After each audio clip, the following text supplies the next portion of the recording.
Team India को New Zealand के खिलाफ 3 मैचों की टेस्ट सीरीज के दूसरे मैच में 113 रन से हार का सामना करना पड़ा है। इस मैच में हार के बाद न्यूजीलैंड ने पहली बार भारत में टेस्ट सीरीज जीती है। पुणे टेस्ट मैच में टीम इंडिया को हार का सामना करना पड़ा है। इस मैच में टीम इंडिया की हार का सबसे बड़ा कारण रोहित शर्मा और विराट कोहली की खराब बल्लेबाजी रही। पुजारा और रहाणे के ना होने पर टीम इंडिया सीनियर खिलाड़ी विराट कोहली और रोहित शर्मा पर काफी ज्यादा जिम्मेदारी थी। लेकिन पुणे टेस्ट मैच में दोनों ही बल्लेबाजों ने निराश किया है। रोहित शर्मा इस मैच की दोनों इनिंग 0 और 8 में सिंगल डिजिट पर आउट हो गए। वहीं अगर विराट की बात करें तो उनसे भी उनका बॉल रूट सा गया है। पहली इनिंग में विराट कोहली 1 रन पर आउट हो गए थे। इसमें वो फुल टॉस पर आउट हो गए थे। वहीं दूसरी पारी में भी विराट कोहली सिर्फ 17 रन बनाकर आउट हो गए। उनकी खराब का असर टीम इंडिया के प्रदर्शन भी पड़ा है। पुणे की पिच को स्पिन फ्रेंडली बनाया गया था। ऐसे में उम्मीद की जा रही थी कि टीम इंडिया इस मैच में आसानी से जीत हासिल कर सकती है। लेकिन न्यूजीलैंड के गेंदबाजों ने इसका फायदा ज्यादा उठाया है। सेंटनर को खोलना टीम इंडिया के लिए मुश्किल हो गया। पहली पारी में सेंटनर ने 7 विकेट लिए थे। इसके अलावा दूसरी पारी में भी उन्होंने 5 से ज्यादा विकेट हासिल किए। रोहित शर्मा को हमेशा से ही आक्रामक कप्तान के रूप जाने जाते थे, लेकिन पुणे टेस्ट मैच में डिफेंसिव कप्तान के रूप में नजर आ रहे थे। जब न्यूजीलैंड की टीम पहले इनिंग में 2 विकेट खोकर संघर्ष कर रही थी, तब भी रोहित शर्मा ने अटैकिंग फील्डिंग नहीं लगाई थी, जिसका फायदा न्यूजीलैंड के बल्लेबाजों ने उठाया था। महान बल्लेबाज सुनील गावस्कर ने भी रोहित शर्मा की कप्तानी पर सवाल उठाए थे। वहीं दूसरी पारी में भी रोहित शर्मा अटैक करने से बचते हुए नजर आए। एक समय था जब भारत को घरेलू मैदान पर स्पिन के बेहतर खिलाड़ी होने का फायदा मिलता था, लेकिन अब ऐसा लग रहा है कि वह दौर बीत चुका है। सवाल यह है कि क्या भारतीय क्रिकेट टीम अब ट्रैक और पिच को ज्यादा तवज्जो दे रही है, क्योंकि हर फ्लॉप शो के बाद उनका यह बहाना जगजाहिर हो चुका है। टीम इंडिया के दिग्गज बल्लेबाज विराट कोहली जो स्पिन के खिलाफ पूरा लुत्फा उठाकर खेलते थे, बीते कुछ समय से स्पिनरों के सामने संघर्ष करते नजर आए हैं। स्पिनर्स में भी विराट कोहली को सबसे ज्यादा बाएं हाथ के गेंदबाजों ने परेशान किया है। 2020 के बाद से भारतीय बल्लेबाजों को घर पर स्पिन के अनुकूल सतहों पर बल्लेबाजी करने में मुश्किलों का सामना करना पड़ा है, जो 2020 के बाद से घर पर उनके गिरते बल्लेबाजी औसत से स्पष्ट है। स्टार बल्लेबाज विराट कोहली और कप्तान रोहित शर्मा का औसत काफी नीचे है। पिछले कुछ महीने और साल टीम इंडिया ने अपनी खामियों पर ध्यान देने से ज्यादा पिच और कंडीशन की गलतियां गिनाई है। यही वजह है कि बीते कुछ समय से टीम इंडिया की ताकत माने जाने वाली बल्लेबाजी अब कमजोरी बन गई है। एक समय था जब भारतीय बल्लेबाज स्पिन के विशेषज्ञ माने जाते थे, लेकिन अब दौर बदल चुका है।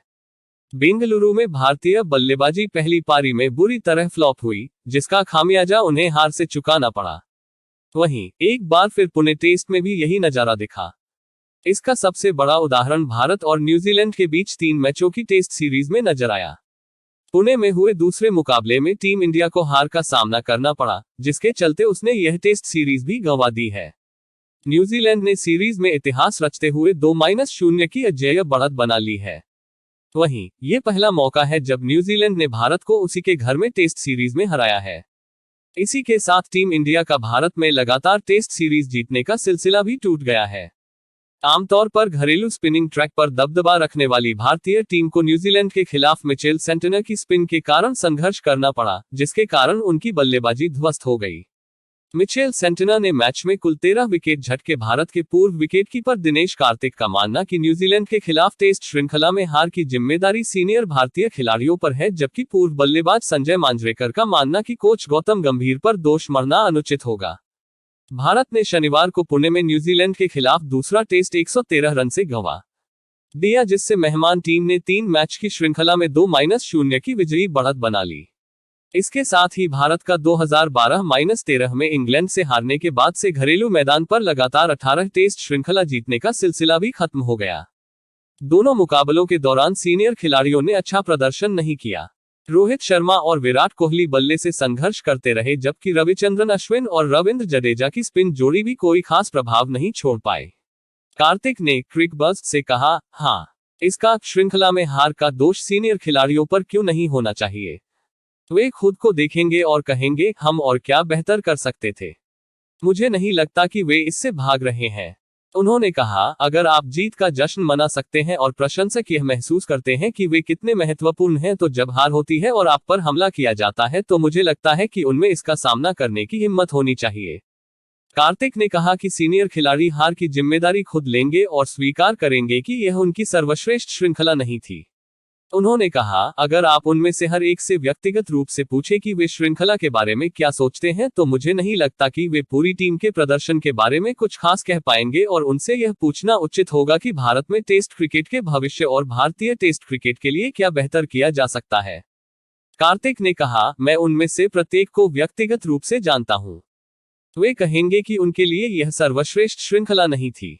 फिर सवाल यह उठता है कि उन्हें बेहतर होने के लिए क्या करने की जरूरत है, और यह एक मौजूदा सवाल है। भारत के 2 टेस्ट मैच में रणनीति में चूक करने और बार बार बल्लेबाजी के ढहने के बाद नए मुख्य कोच गौतम गंभीर भी आलोचनाओं के घेरे में आ गए हैं, लेकिन मांजरेकर ने इस पूर्व सलामी बल्लेबाज का समर्थन किया। मांजरेकर ने ESPN क्रिकइन्फो से कहा, मैं अब भी यही कहूंगा कि कोच का टीम पर सबसे कम प्रभाव होता है, आपके 11वें सबसे कमजोर खिलाड़ी से भी कम। वह मैदान पर पैर नहीं रखता, कप्तान वहां प्रभारी होता है। उन्होंने कहा, लेकिन आपको वाशिंगटन सुंदर के चयन के लिए उनकी सराहना करनी होगी जो तुरंत हिट हो गया। मांजरेकर ने फॉर्म में चल रहे सरफराज खान से पहले ऑलराउंडर सुंदर को बल्लेबाजी के लिए भेजने के रोहित के अजीब फैसले पर सवाल उठाया। उन्होंने कहा, सरफराज खान को निचले क्रम में बल्लेबाजी के लिए भेजना और वाशिंगटन सुंदर को उनके ऊपर भेजना क्योंकि वह बाएं हाथ का बल्लेबाज है, इस तरह की चीजें नहीं होनी चाहिए। मांजरेकर ने कहा, यह बिल्कुल अजीब है। यह एक ऐसी चीज है जिससे रोहित शर्मा को सावधान रहने की जरूरत है। T20 में बाएं और दाएं हाथ के संयोजन के बारे में सोचना। मुझे लगता है कि उन्हें खिलाड़ियों की समग्र गुणवत्ता और क्षमता के आधार पर ही आगे बढ़ना चाहिए। जब भारत को अपने अनुभवी बल्लेबाजों की जरूरत थी तब रोहित 52-0-8-4 पारियों में कुल 62 रन ही बना पाए, जबकि कोहली 0-70-1-17 ने 88 रन बनाए।